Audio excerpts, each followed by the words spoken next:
Welcome back. Welcome back. Another day, another preview. The trio is all here. We are talking Pelicans Grizzlies today. A phenomenal, phenomenal game. We get to see Zion because it's early in the season. I know that's Got my dogs with me.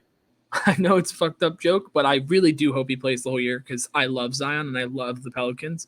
But um, big game, big game. Obviously, no John Morant because he's out the first 25. But we have Pelicans, Grizzlies. We're going to go into last year's stats from both sides. Then key matchups we're going to be watching and game picks. But Finn, let's start with the Pelicans stats from last year. No problemo. So the Pelicans were 42-40. They were 2 games over 500 with an offensive rating of 113.6. That puts them at 20th in the league, right there in the 2/3. Defensive rating of 112, 6th overall, which is phenomenal, and a net rating of 1.9. So they cracked the bottom third, top 10. Yeah, I mean it's kind of crazy that they didn't make the play-in at 42-40 with being 10th in net rating. I know I'm like a big sucker for offensive, defensive, and net ratings, but like 10th offense rating, like you have to be a good team to have that, and like not making the play-in is wild to me. Or I could be totally wrong and they made the play-in, and I'll have to edit this all out. But I just think like No, being we keep 10th, it in. We keep it in. but like being 10th in net rating is not like a small thing. Like that's big, but obviously I think the offensive rating increases massively when you have Zion on the floor. One, because offensive rating takes into account efficiency, and he could be the most efficient player in the league when he's playing. Um, he shoots 65% from the floor, like just dominates. Like him in preseason, he had like 15, 5 and 5 in like 18 minutes in the first half. Like it's wild. I love Zion. 26 and 7. Like it's insane. 26 and 7 on 62%.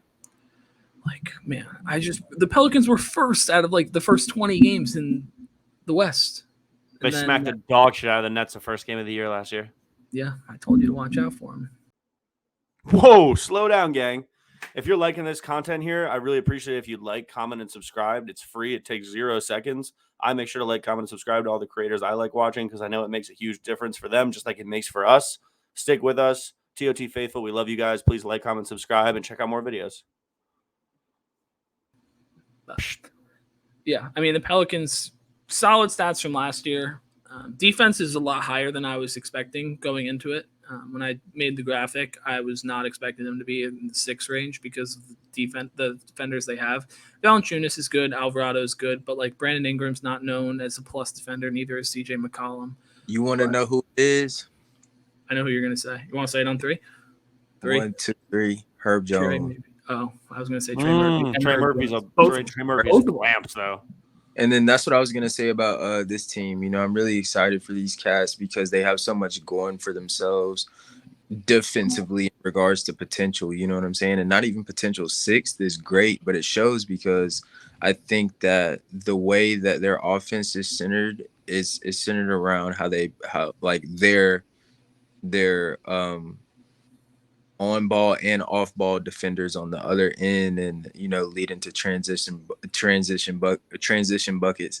I like Jose Alvarado, Herb Jones, Trey Murphy. They got a great squad. They just lost Jackson Hayes, which was kind of, you know, whatever. But he wasn't really playing somehow. I think he's good, but he wasn't really playing. He was getting like 15 minutes a game.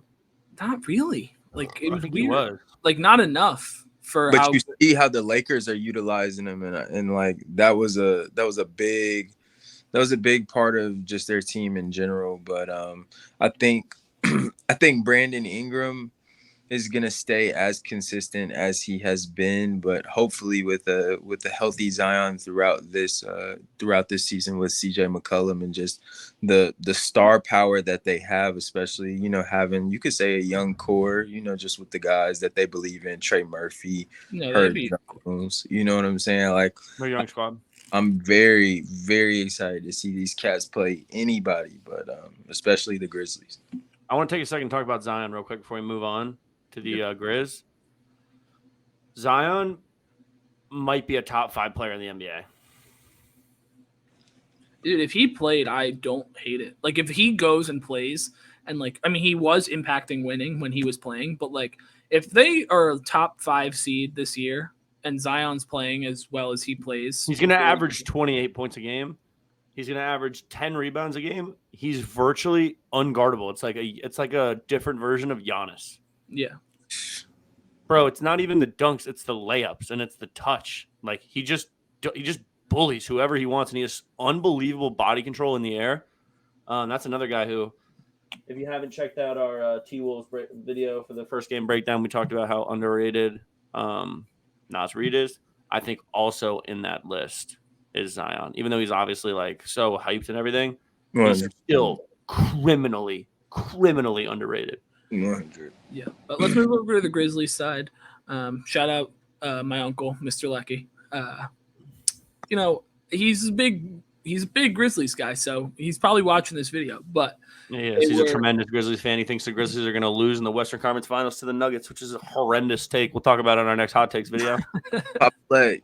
But we got offensive rating at 11th, 114.7. Defensive rating 3rd, 110.7. And net rating 4 at 4th. I mean, defense is obviously going to be there. You have defensive player of the year. You're going to be in that top 5 in defense. And if you're not, then that's a fraudulent decoy.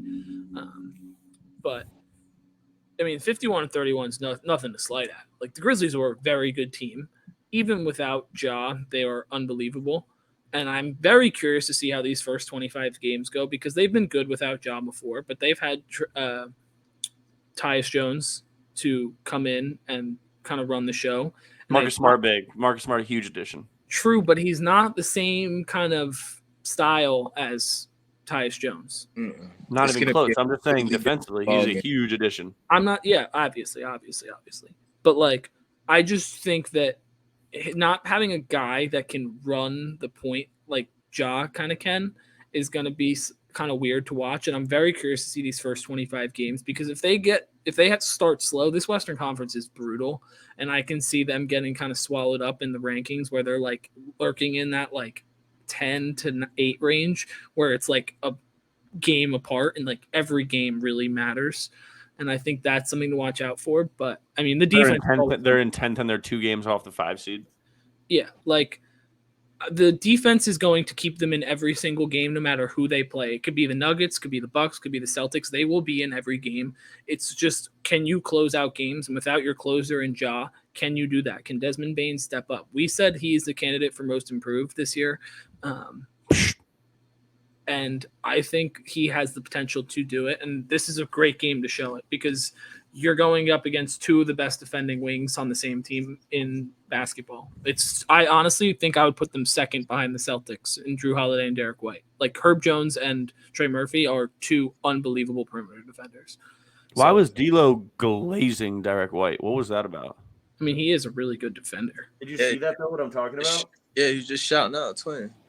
I know he was, but like that's just a weird, and that's my guy. D'Lo's my guy. I'm F-loading. He's deloading, but it's like that was just a weird shout. Wanted to point that out. I just think Derek White, doesn't get the proper, recognition that he deserves. Like even with Malcolm Brogdon, like getting 6th man of the year, I think that Derek White provides a lot for the Celtics in a similar way that the community appreciates Al Horford and wants Al Horford to be a part of their community. When it came down to who was staying or going between Brogdon and Derek White, Brogdon was the obvious choice.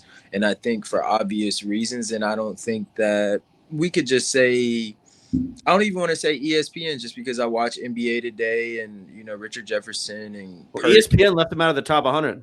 And my girlfriend. But I think he may not get the recognition that he deserves in a similar light that, like you just said, Zion gets talked about, but could be considered criminally underrated. And I feel like in regards to chemistry, fluidity, and helping orchestrate the offense and the flow that the Boston Celtics have, Derek White is that cat and plays a phenomenal role that deserves his his flowers. So I see where D'Lo coming from. I'm gonna run Matt. I'm gonna get Matt done going on the wall here about his primary matchup for this game. Okay, well, one question before we get into those. Do you think that Marcus Smart is going to play the Derek White role for the Grizzlies? Ooh, I like I that. think Marcus Smart's going to get a little bit more touches than some people will probably want him to, especially with Ja being out. Someone's going to have to facilitate besides Tyus Jones, and he claimed he was going to take a back seat. Did you guys see that interview? No. I don't buy it. No, especially when Ja's not there, he can't. If he takes a They- back seat, who's running? Like you He just need. meant on the team in general. They need him. I think with the addition of Marcus Smart, Memphis is going to be a completely different team without Tyus Jones and whoever the viewer is. You know, we appreciate y'all. Thank you for tuning in to TOT. Like, comment, subscribe. Comment, subscribe. You know, show your mama, auntie, everybody. But losing Tyus Jones and losing Dylan Brooks is pivotal to your identity. Now you have to, you know, tweak it a little bit. And I think the addition of Marcus Smart and Derrick Rose as well, I think both of those players as point guards have not only the experience and veteranship to be able to lead the team, but I think they have a particular IQ of the game that will fulfill the types of roles that a Ja Morant being a starting point guard and a Tyus Jones being a backup point guard, you know, would facilitate for the Memphis Grizzlies for their offense to run in a similar type of, you know, at a similar type of efficiency as last season being 11th, which is not bad at all, right? So, Y'all see what D Rose said? what do you say, Twin? I'm not here to babysit. At all. They want to get stuff done. If y'all know the TOT, if y'all the TOT faithful know me, y'all know we rock with Santi Aldama. I believe in the young cat. I like how he's able to shoot from the perimeter. Steven Adams should be back. Brandon Clark should be back. You know, they're going to be so good on defense. It's actually going to be off. Exactly. 10 seed. Got 10 seed written all over it. And Junior, shout out to player of the year. We'll get into That's a player of the year. we're going to get into key matchups, but I'm going to make this last point. I think that their offense this year is going to take a little bit of a hit, especially with Ja being out for the first 25. But their defense, I honestly think, will be number one. And I don't know if that's a hot take, but like I think they might be number one just because top to bottom they have it. But let's get into our key matchups. Finn, let's start with you. Let's hear your key matchup. I know this isn't going to be probably a primary defensive matchup, but this is just a matchup that I'm interested to see when bodies start banging against each other. I want to see Zion go at Desmond Bane.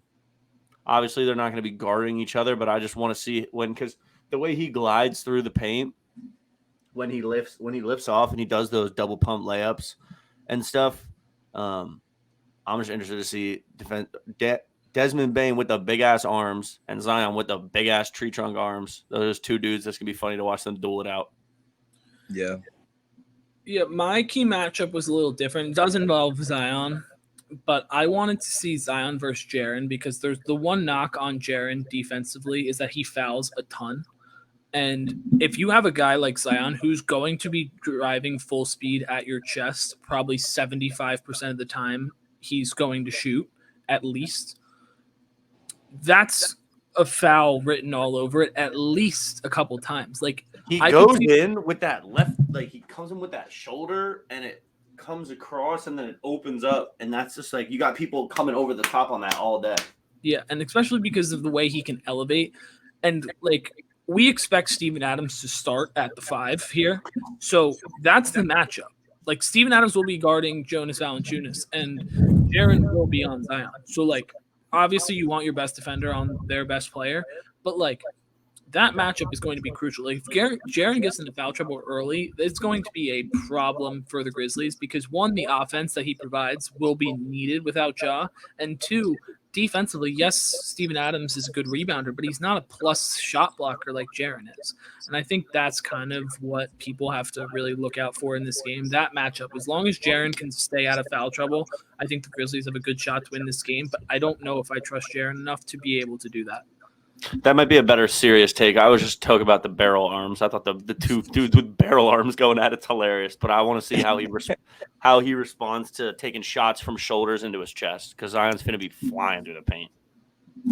Yeah. Slim. I was gonna say the same thing, Matt, originally, and then as you were talking, another matchup that I'm really excited to see is CJ McCollum versus Marcus Smart. I feel like both of those players will challenge each other's not strong suit. Like, let's say, I mean, we all know Marcus Smart is more known for his defense than his offense, and CJ McCollum more of his offense than his defense. But I think both of those cats will be able to go at it and really bring out the best of their weakest weakest side of their strengths, which is each other's opposite strengths. So Fire I'm take. really excited to see Marcus Smart go against CJ McCollum. I want to see the benches come out to play too, so you can go deeper.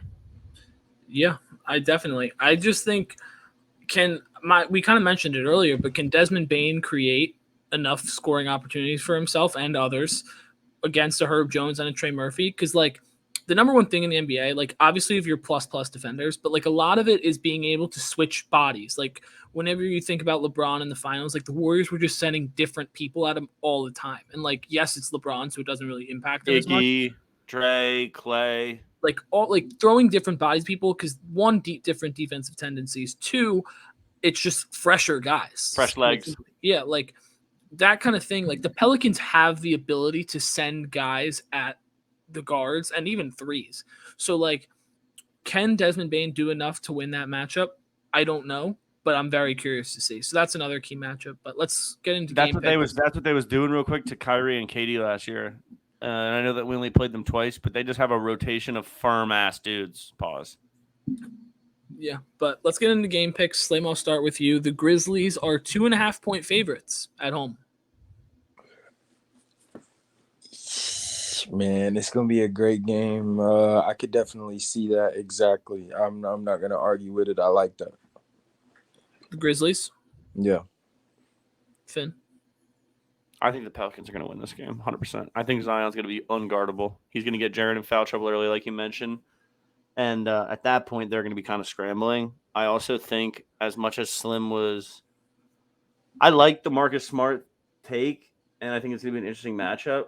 But I low-key just think CJ has a light field day with him. Yeah, I mean, I'm leaning Pelicans too. Give me the points. Give me the money line. I don't care. I just think that Zion's dominance, especially early in the season, is going to be a team like the Pelicans aren't going to be a team you can really bet against. I know it's in Memphis, but like I just think that the Pelicans are so multiple in how they play defensively and offensively. Like they're so physical, and the Grizzlies want to be physical, but they're not as physical as the Pelicans to me. And if your strength is being physical in defense, and I think that the other team is just as physical and can match up better against you defensively, give me the Pelicans all day. All right, like, comment, subscribe. Check out these other videos popping up now.